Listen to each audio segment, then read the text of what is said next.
Hey, Fran Burnell here, founder of Accelerated Manufacturing Brokers, Inc.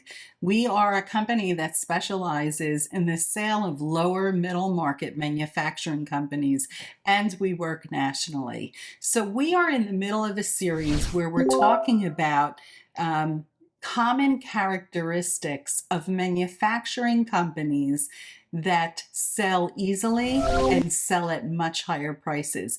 And we're actually contrasting that with companies that have to sell at auction. They also have common characteristics, but they're ones that you do not want to duplicate.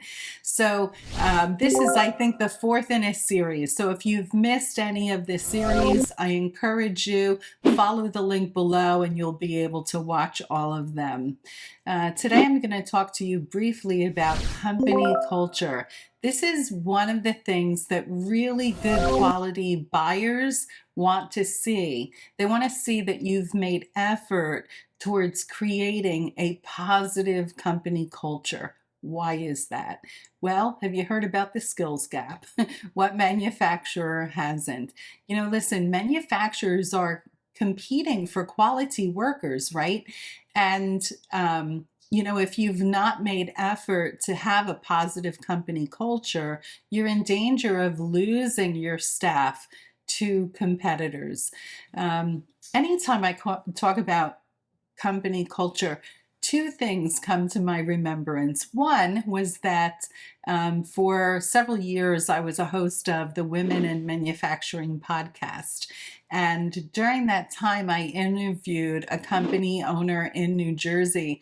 And, she was absolutely fabulous. She trained her staff to consider what their work was going into. So they never talked about it like, hey, this is just a component. It was, hey, this is a component for a piece that goes into someone's heart, right? Or this is a component that goes into a fighter jet that is defending our country.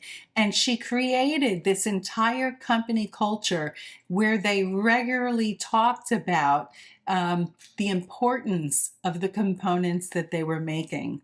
And then the second thing that comes to mind is we had sold a few years back a company that was making high pressure valves for both military and commercial aircraft.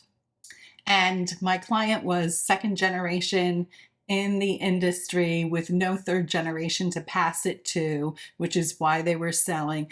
But it was a husband and wife team. They had created such an amazing culture. They took people that were not in manufacturing and home grew them.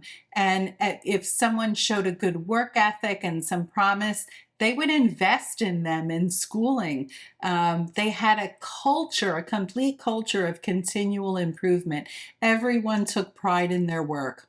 And so, listen, buyers love to see that, and they will pay more for it.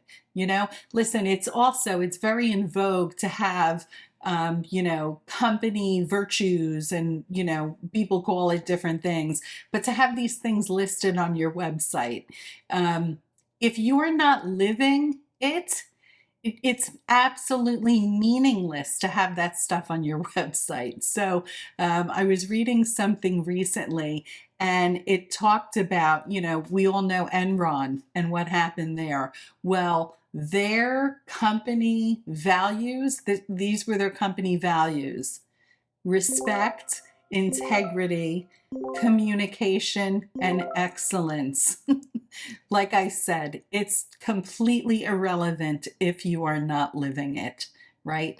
And so creating a company culture where you're investing in people, it's scary to a lot of manufacturers. And what I hear across the nation is, hey, I don't want to do that because then they could go work for someone else. Well, consider this. If you don't do that, they probably will go somewhere else where the shareholders are investing in them and creating a positive culture of continual improvement. Anytime we see this in a lower middle market manufacturing company, there's competition for the acquisition. Buyers love it. So think about creating this in your own organization. You will truly benefit from it when you are ready to retire. Thanks for listening. Hope you watch the rest of the episodes and have a great day, everybody.